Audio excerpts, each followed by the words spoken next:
All right, let's go. Number 12. The Cladh Hallan mummies. In 2001, archaeologist Mike Parker Pearson and his team were excavating a Bronze Age settlement on the Hebridean island of South Uist off the coast of Scotland.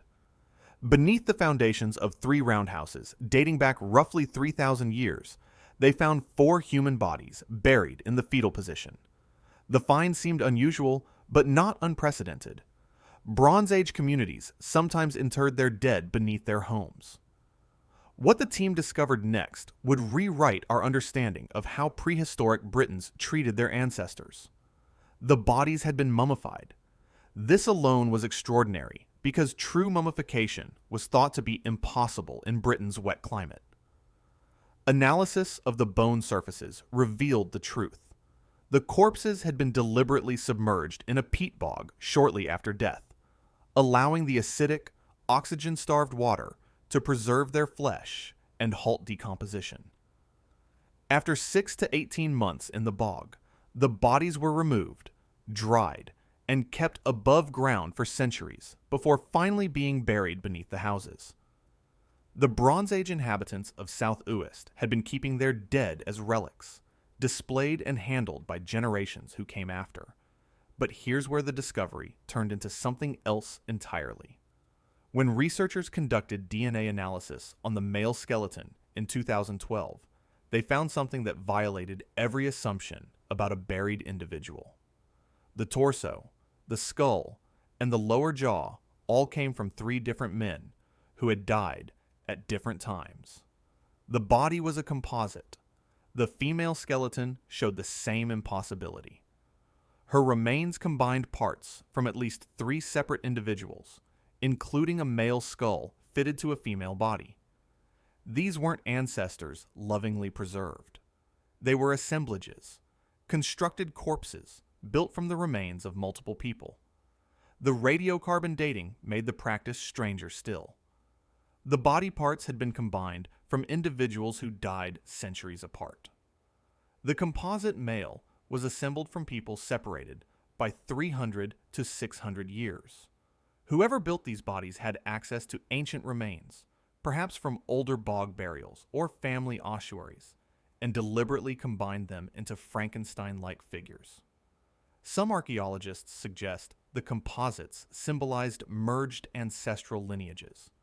Others propose darker explanations rooted in ritual or claims to land and inheritance. The truly disturbing aspect is what the practice implies about Bronze Age belief systems. These were not symbolic offerings. They were actual human bodies, deliberately deconstructed and reassembled, kept above ground for hundreds of years before burial.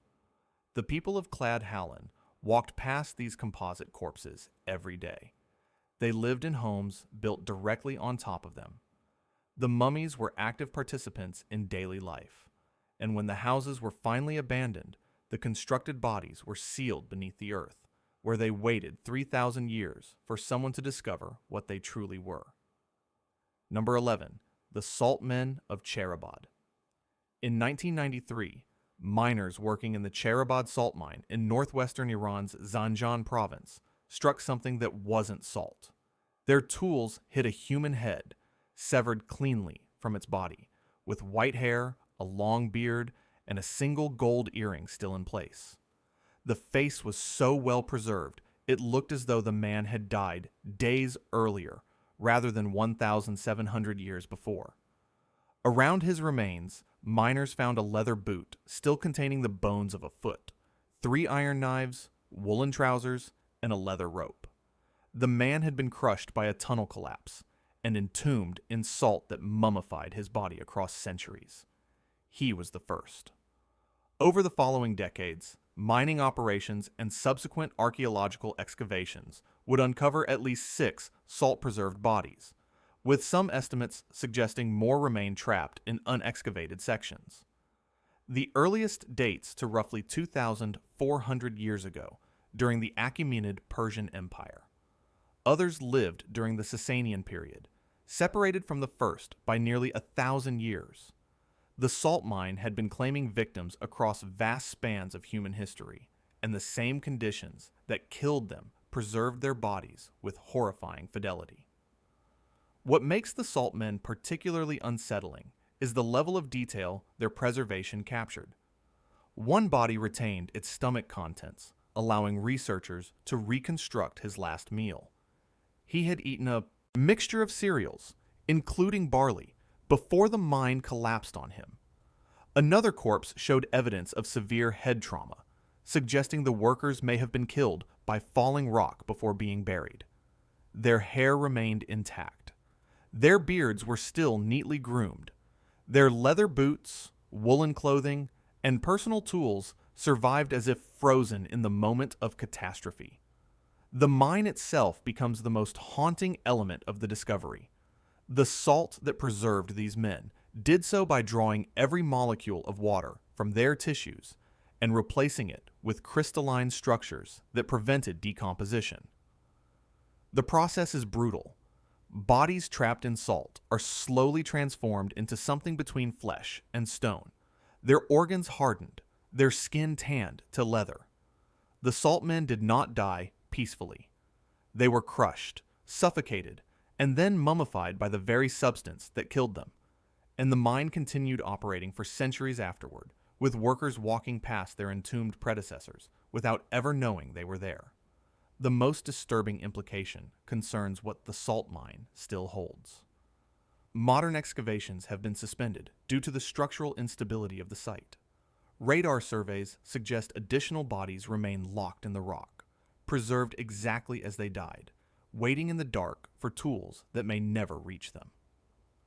Somewhere beneath the Iranian mountains, men who lived during the rise and fall of empires lie crushed in salt, their faces still wearing the expressions they died with. Number 10. The Tomb of the Lord of Sipon. In February 1987, archaeologist Walter Alva received a phone call from Peruvian police. Looters had been raiding a Moche pyramid complex called Huaca Rajada near the village of Sipon in northern Peru, and one of them had been killed in a confrontation. When Alva arrived, he found gold artifacts of unprecedented quality being sold on the black market. The Moche civilization, which flourished along the Peruvian coast from 100 to 700 CE, had left behind something extraordinary in those pyramids, and Alva began emergency excavations to save what remained from the looting that was destroying the site. What he found would become one of the most important archaeological discoveries in the Americas. Buried within the pyramid, untouched by the looters, lay the tomb of a Moche warrior priest entombed roughly 1,700 years ago, with a wealth of gold, silver, copper, and turquoise artifacts that rivaled the burial of any ancient king. He became known as the Lord of Sipon. His sarcophagus contained a headdress of beaten gold, ceremonial weapons, beaded chest armor, and ornaments of staggering craftsmanship. But the burial held more than treasures. The Lord of Sipon did not lie alone. Around his body, the Moche had buried a young woman, two men identified as warriors, a child, a guardian whose feet had been deliberately amputated, a dog, and two llamas. The amputation of the guardian's feet was symbolic. He was meant to remain at his post for eternity, unable to abandon the Lord he served. The other companions had likely been killed at the time of burial, sacrificed to accompany their ruler into whatever realm the Moche believed awaited him. Their skeletons surrounded his sarcophagus, their bodies forming a protective ring around the man they died to serve. Here's where the excavation began to take on a darker character. The looter killed before Alva's arrival was the brother of one of the local men hired to assist with the dig. The community surrounding Sipon had been engaged in subsistence looting for generations, and the formal excavation created tension that occasionally erupted into violence. Several members of the archaeological team reported persistent nightmares during the months of work. Others fell ill with conditions that doctors could not initially diagnose. The local population, many of whom believed the pyramid contained spirits that resented intrusion, attributed the misfortunes to the disturbance of the dead. The truly unsettling discoveries came from analysis of the surrounding tombs. Subsequent excavations revealed multiple burials at Sipon, each containing similar arrangements of sacrificed companions. The Moche had practiced ritual killing on a scale that startled even archaeologists familiar with pre-Columbian cultures. Skeletons showed evidence of throat cutting, bloodletting, and ceremonial dismemberment. The artwork on Moche pottery, which had once seemed merely ornamental, was confirmed to depict actual ritual practices. The Lord of Sipon was not simply a king. He was a priest who participated in the rituals that filled his tomb with companions. The hands that wore the gold rings had likely held ceremonial knives. Number 9. The Tomb of the Eagle. In 1958, a Scottish farmer named Ronald Simison was clearing rocks from a field on the island of South Ronaldsay in the Orkneys when his crowbar broke through into a hidden chamber. He lowered himself into the darkness and found himself standing in a Neolithic tomb that had been sealed for 5,000 years. Around him in the dim light lay human skulls arranged in stacks, with bones piled in side chambers, and mixed among them were objects that did not belong. Talons, beaks, the skulls of enormous birds. The tomb contained the remains of at least 342 individuals, with the total bone count reaching approximately 16,000. But the bones were not articulated. They had been deliberately disarranged, with skulls grouped together in one section, long bones stacked elsewhere, and smaller bones piled in distinct collections. The tomb was not a final resting place. It was a sorting facility, a chamber where the dead were processed, separated, and rearranged according to a system whose logic has been lost to time. The eagle remains transformed the discovery into something stranger. Mixed throughout the human bones were the talons and skulls of at least 14 white-tailed eagles, the largest bird of prey in the British Isles, with wingspans exceeding 8 feet. These were not random offerings. The eagles had been deposited deliberately and repeatedly across centuries of use. Some researchers proposed the birds were totemic animals representing the community that built the tomb. Others suggested something more direct. The bones may have been defleshed by the eagles themselves before being interred. This practice, known as sky burial, involves exposing corpses to scavenging birds until the flesh is consumed and only clean bones remain. Sky burial is documented in Tibet, Mongolia, and parts of Central Asia, where geographic conditions make ground burial impractical. The Tomb of the Eagles suggests it may also have been practiced in Neolithic Scotland 5,000 years ago. The bodies of the dead would have been laid out on raised platforms or exposed cliffs where eagles consumed the soft tissues. After the birds had finished, the bones were collected and placed in the chamber, with the eagles themselves eventually joining their work. What makes this discovery particularly unsettling is the relationship it implies between the living community and the birds that consumed their dead. The white-tailed eagle had to be cultivated, possibly fed, certainly trusted to perform its role in the funerary process.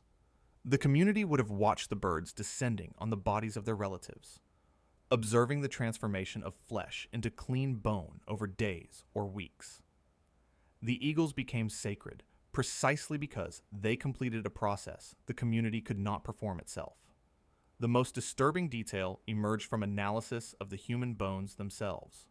Several skulls showed evidence of perimortem trauma, injuries that occurred at or near the time of death. Some individuals had been killed by violence. Others appeared to have been struck before being placed in the tomb. The community at the Tomb of the Eagles was not simply burying its naturally deceased members. At least some of the bodies had arrived through violent means. Whether these were sacrifices, executions, or war casualties remains unclear. But the chamber held evidence that 5,000 years ago, on a remote Scottish island, the dead arrived by paths the living chose for them, and the eagles waited. Number 8. The Sunghir children. In 1955, workers digging clay for a brick factory near the Russian town of Vladimir, 120 miles east of Moscow, uncovered Ice Age bones.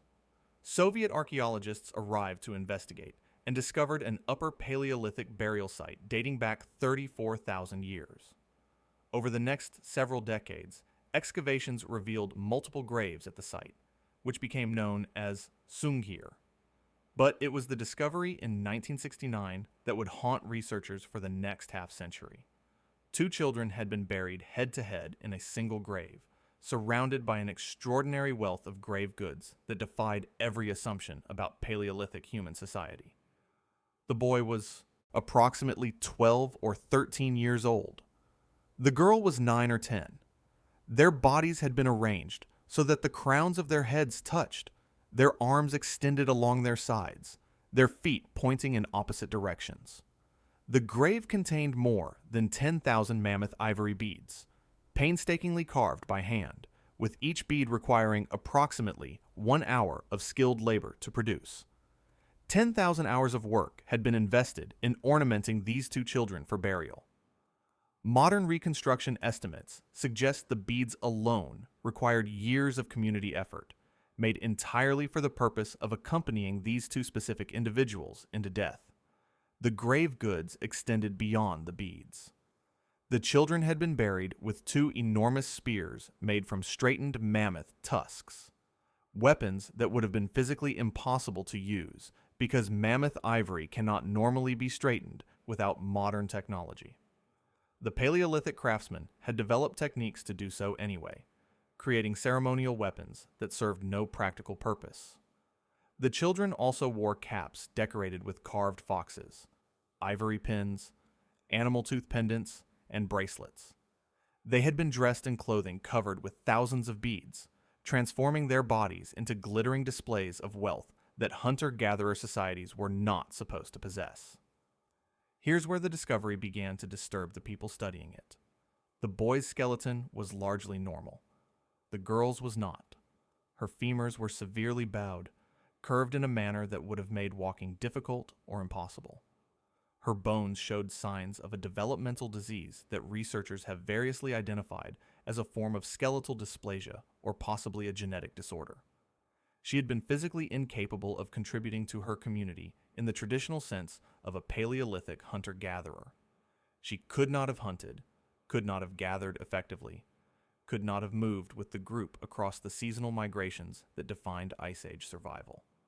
And yet, when she died, her community buried her with wealth that exceeds anything found in comparable Paleolithic sites.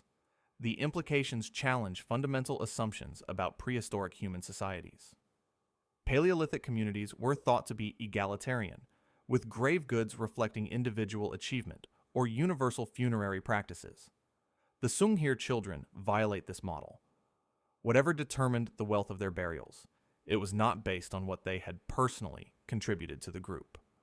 The girl, who could barely walk, was buried with the same staggering investment of communal resources as the boy beside her. The truly unsettling questions concern why these specific children received such treatment. Some researchers propose they were the offspring of high-status individuals, evidence of inherited social rank in a society that should not have possessed it. Others suggest darker possibilities. The children may have been ritually significant, sacrificed or selected for burial as part of ceremonies whose purpose has been lost. The simultaneous death of two children buried together with such precision raises questions about cause. Disease could have killed them. So could ritual. The truth has been buried for 34,000 years beneath the Russian soil that finally gave them up. Number 7. The Screaming Mummy of Deir el-Bahari. In 1881, Egyptian authorities raided a hidden tomb cache near Luxor that had been used by ancient priests to consolidate royal mummies during periods of political instability.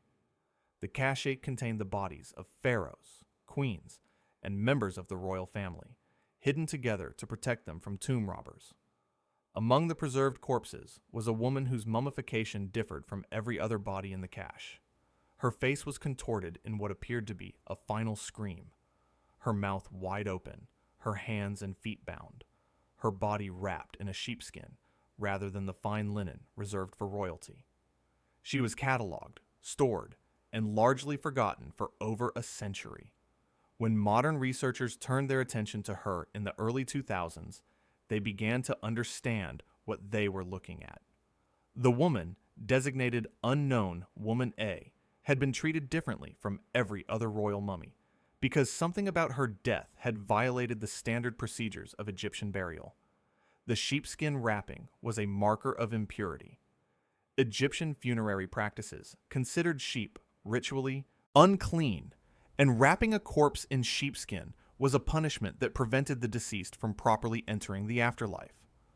The bound hands and feet suggested she had been restrained at the time of death, or immediately after. The screaming expression suggested something worse.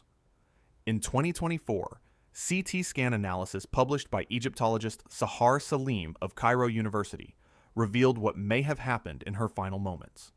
The scans showed evidence of severe stress affecting the body's tissues at the moment of death.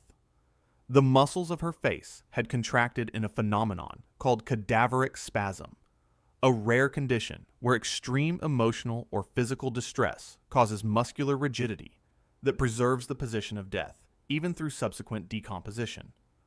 Her scream had been frozen because she was screaming when she died, and the trauma of her death had locked the expression into her tissues permanently. The most likely cause of death, according to the analysis, was a heart attack triggered by extreme physical or emotional stress. She had been dying in agony, her body locked in spasm, her face caught in a final expression of terror or pain that the embalmers had been unable or unwilling to compose into the peaceful repose of standard royal mummification. They had wrapped her in sheepskin, bound her limbs, and placed her in the cache without removing her organs through the typical mummification process. Her natural mummification preserved her exactly as she died. The truly horrifying aspect of the screaming mummy concerns the questions her death raises. She was found in a royal cache, suggesting connection to the pharaonic family, yet she was treated with markers of disgrace. Some researchers have proposed she was Princess Meret Amun, a daughter of the pharaoh who may have been involved in a conspiracy against the royal family. Others suggest she could have been any member of the court who fell from favor. What is certain is that someone died in extreme distress, was denied proper funerary rites, and was nonetheless preserved alongside the kings of Egypt as a permanent record of whatever happened in her final hour. Whoever buried her wanted future generations to encounter her in this state. They wanted the scream to be remembered. And 3,000 years later, when the cache was opened, the scream was still there, waiting, exactly as the embalmers had preserved it. Number 6. Tollund Man and the Bog Bodies. On May 6, 1950, two brothers named Viggo and Emil Højgaard were cutting peat for fuel in a bog near the village of Tollund on Denmark's Jutland Peninsula. Their spades struck something soft. When they cleared the surrounding peat, they found themselves looking at the face of a man so perfectly preserved that they immediately called the police, certain they had uncovered a recent murder victim. The man's eyes were closed. His expression was peaceful. A leather noose was still wrapped around his neck. The brothers had no way of knowing that the body they had found was 2,400 years old, dating to the Iron Age, and that he was about to become the most famous of Northern Europe's bog bodies. Tollund Man's preservation defied comprehension. The acidic, oxygen-starved water of the peat bog had transformed his body into a state of arrested decay. His skin had darkened to leather. His hair was still attached. The stubble on his chin remained visible. The wrinkles around his eyes were preserved with such fidelity that researchers could read his facial expression. He looked as though he had simply lain down in the peat and fallen asleep. The leather cord around his neck, knotted carefully and pulled tight, told a different story. Tollund Man had been hanged. Analysis of his stomach contents revealed his last meal, a porridge of barley, flax, and various seeds, consumed approximately 12 to 24 hours before his death. The composition of the meal was unusual, containing plants that would have been gathered specifically rather than eaten as part of a normal diet.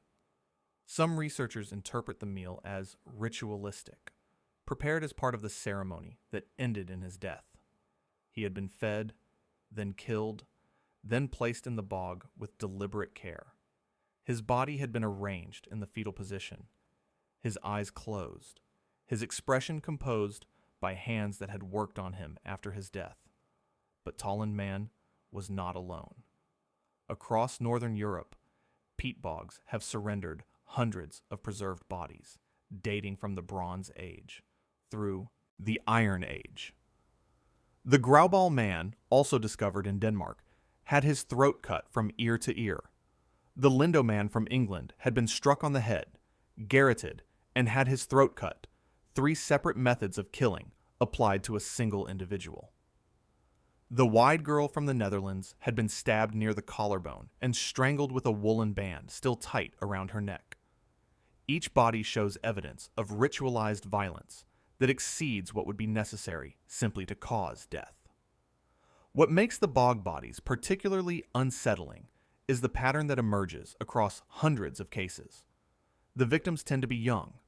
Many show signs of physical perfection or unusual physical features that may have marked them as significant. Some had eaten ceremonial last meals. Many had been killed through redundant methods, suggesting that the act of killing carried symbolic weight beyond the practical objective.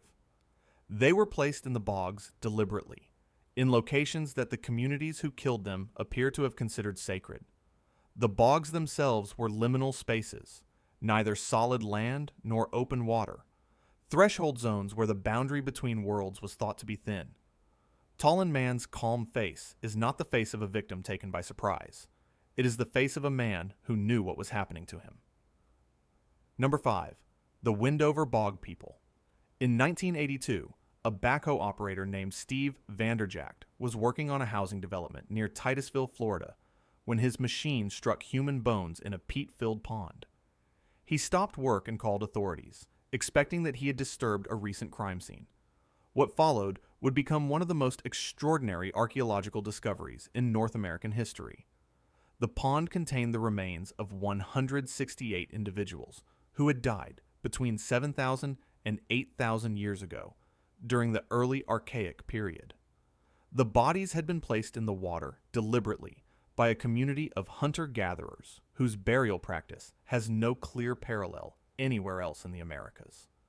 The preservation conditions at Windover were unlike anything researchers had encountered on the continent. The pond's anaerobic, peat-rich water had protected the bodies from decomposition for 8,000 years. Bones survived. Wooden tools survived. Textiles woven from plant fibers survived, including some of the oldest examples of woven cloth ever found in the Western Hemisphere. But the most extraordinary preservation occurred inside the skulls themselves. When researchers examined the cranial cavities, they found something that should not have been possible. Brain tissue was still present. Of the 168 individuals recovered from Windover, approximately 91 retained preserved brain matter inside their skulls.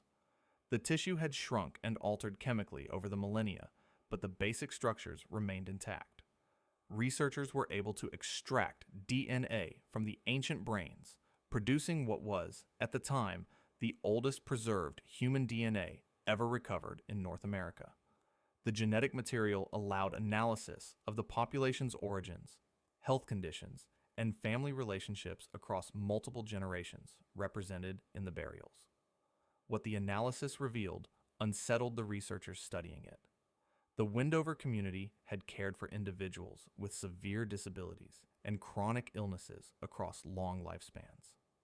Skeletons showed evidence of healed fractures, advanced arthritis, congenital deformities, and developmental conditions that would have prevented the affected individuals from contributing to subsistence activities.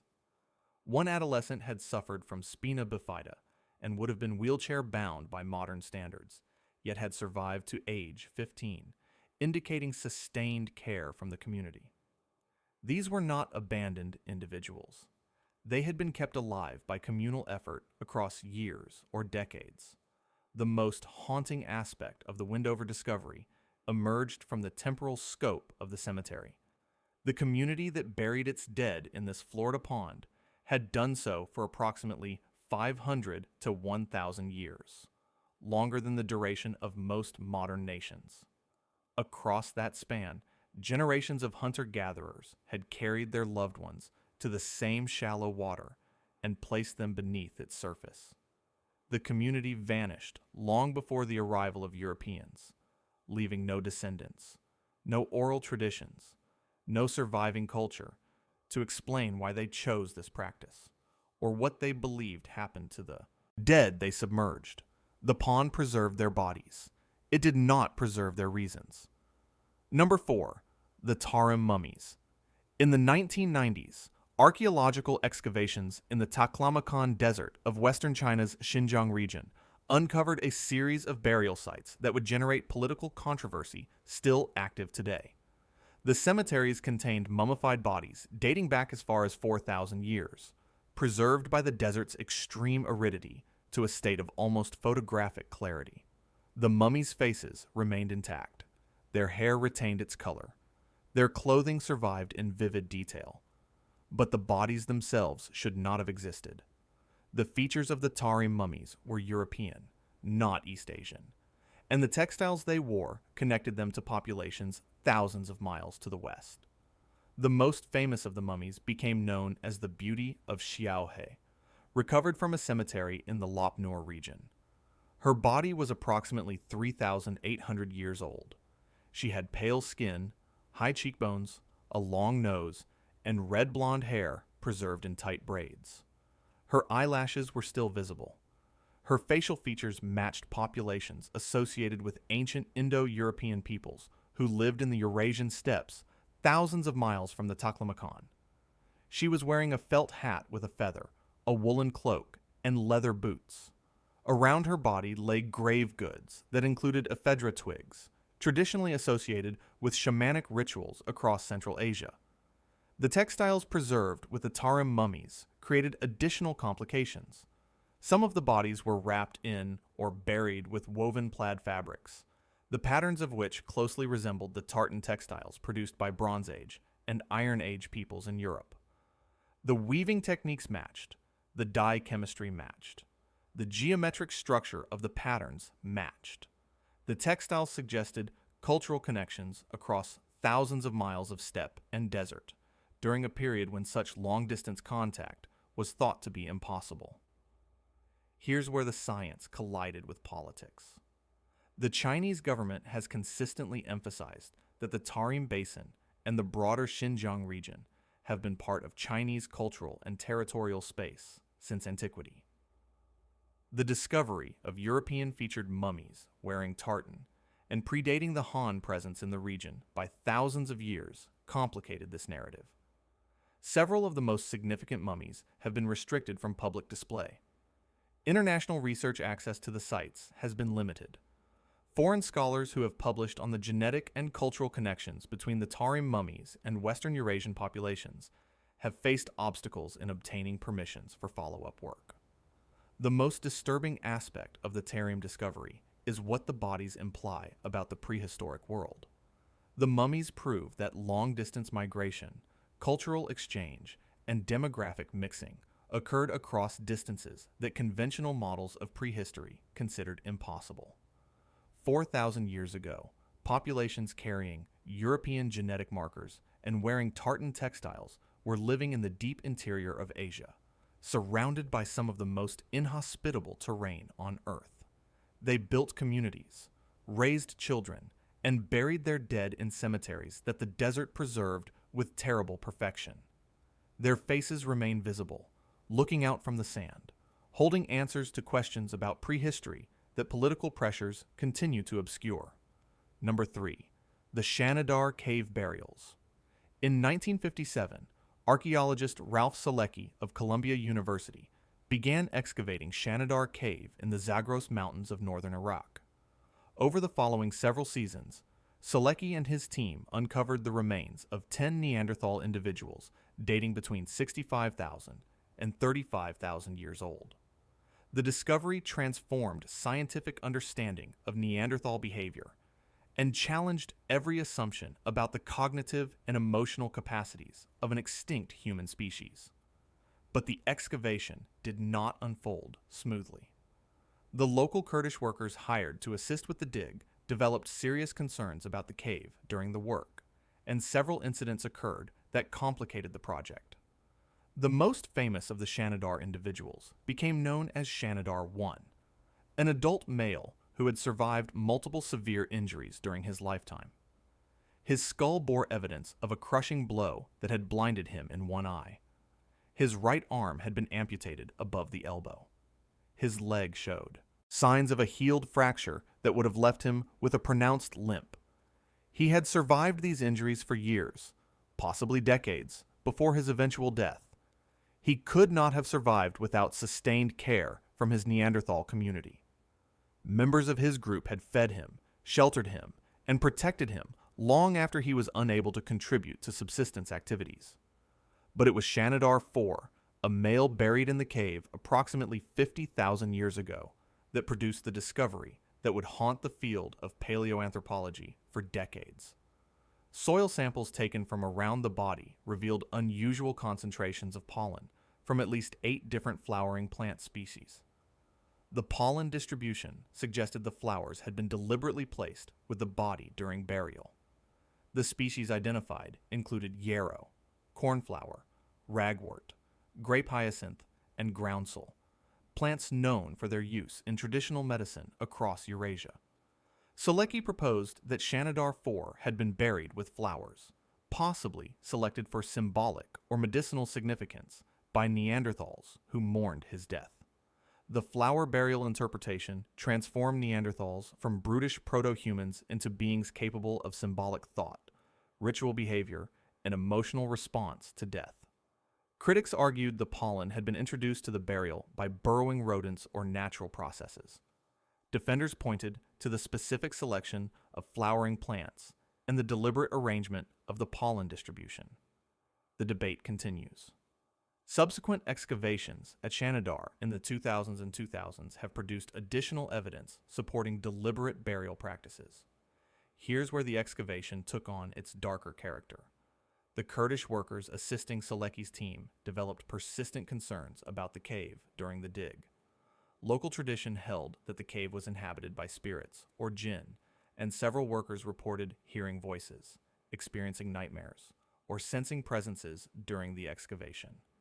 At least one worker fled the site and refused to return. Selecki documented these incidents in his field notes and later writings, treating them as cultural phenomena rather than supernatural events, but acknowledged that the workers' fears were genuine and persistent. The most disturbing finding came from analysis of one of the Neanderthal skeletons. Shanidar III had been killed by a deliberate blow. The wound on his 9th rib showed evidence of a deep, penetrating injury consistent with a thrown spear or projectile weapon. The angle and depth of the wound suggested it had been inflicted by another hominid, possibly a Homo sapiens, or another Neanderthal. Shanidar III had survived the initial injury for several weeks before dying from complications, indicating that he had been wounded in conflict and brought back to the cave to die. The find provided the earliest known evidence of interpersonal violence between intelligent hominids. 50,000 years ago, in a cave in northern Iraq, someone had killed someone else, and the community had carried the dying man home to spend his final weeks among his people. Number 2. The Varna Necropolis. In October 1972, a tractor operator named Rachel Marinov was digging a trench for an electric cable on the outskirts of Varna, Bulgaria, when his machine struck metal artifacts. He recognized the objects as ancient and reported the find to local authorities. Archaeological excavations began the following year and would continue for over a decade. The site, which became known as the Varna Necropolis, contained 294 graves dating to between 4,600 and 4,200 BCE, making it approximately 6,500 years old.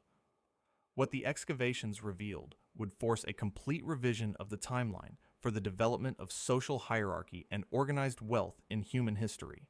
The graves contained more than 3,000 gold artifacts with a combined weight of approximately 6 kilograms.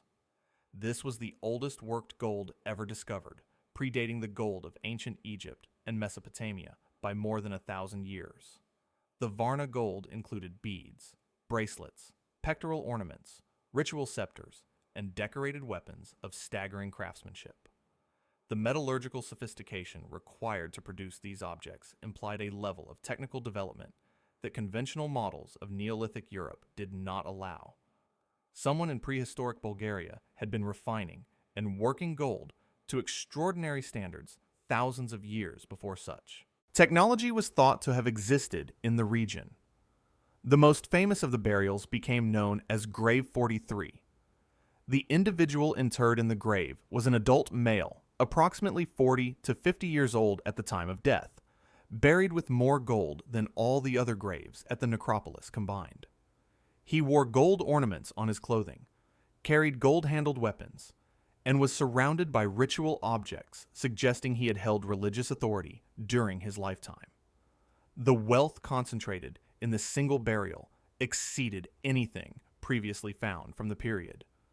Whoever this man had been, he was the earliest known individual in human history to be buried with such extreme social differentiation. Here's where the necropolis became something stranger than a wealthy cemetery. Among the 294 graves, a significant number contained no human remains at all. These were cenotaphs, symbolic burials filled with grave goods, but lacking the bodies they were meant to honor. Some of the cenotaphs included clay masks shaped to represent human faces, with gold ornaments placed where the eyes, lips, and ears would have been. The masks lay on the ground in the positions corpses would have occupied, surrounded by the same kinds of grave goods deposited in the actual burials. The cenotaphs unsettled the archaeologists who excavated them. The empty graves implied a category of person whose body could not be buried, but whose spiritual presence required formal interment nonetheless. Some researchers proposed the cenotaphs commemorated individuals who had died far from home, perhaps in trade expeditions or warfare, whose bodies could not be recovered. Others suggested the empty graves represented intentional symbolic burials for individuals who had not yet died, prepared in advance against future need. The clay masks made the second interpretation particularly disturbing.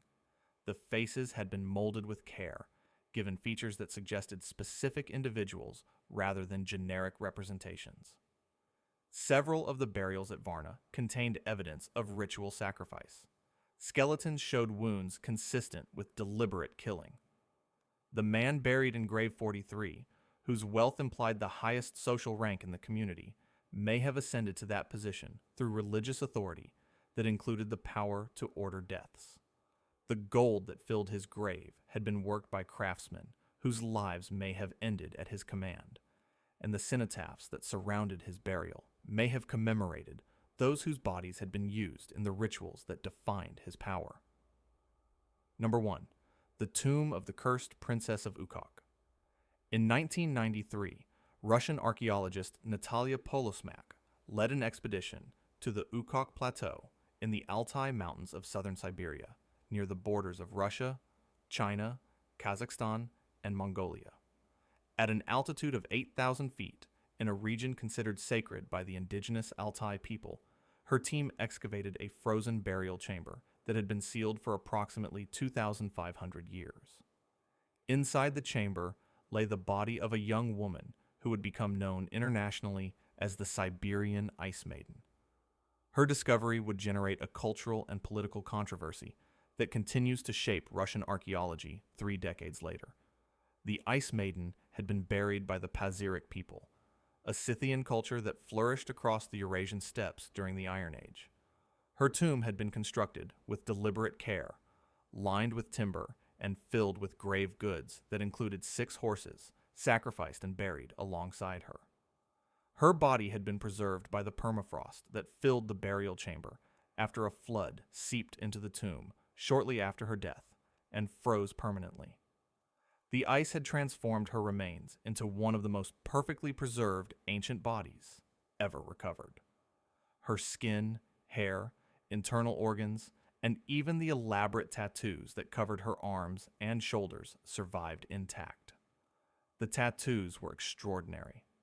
Her left shoulder bore the image of a deer with the beak of a griffin and antlers ending in flower-like buds. A second creature appeared on her wrist, depicting an animal that combined features of multiple species. The tattoos had been applied during her lifetime using techniques that involved puncturing the skin and rubbing in soot or pigment.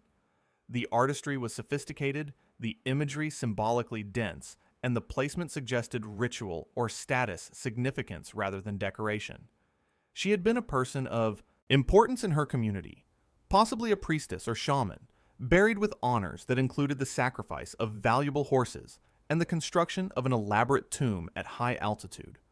Analysis of her body revealed she had died at approximately 25 years of age.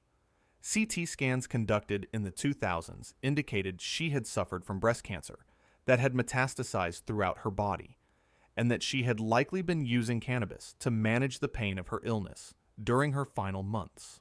Her death had been slow and painful. Her community had treated her remains with reverence, mummifying her, dressing her in fine silks, and placing her in a chamber designed to preserve her presence beyond death. Here's where the discovery became a sustained cultural conflict. The indigenous Altai people, who consider the Ukok Plateau a sacred space and view their ancestors as spiritually present in the landscape, opposed the removal of the Ice Maiden from her burial site. After her remains were transported to Novosibirsk for study, the Altai region experienced a series of disasters, including earthquakes, floods, and a plane crash that killed multiple people.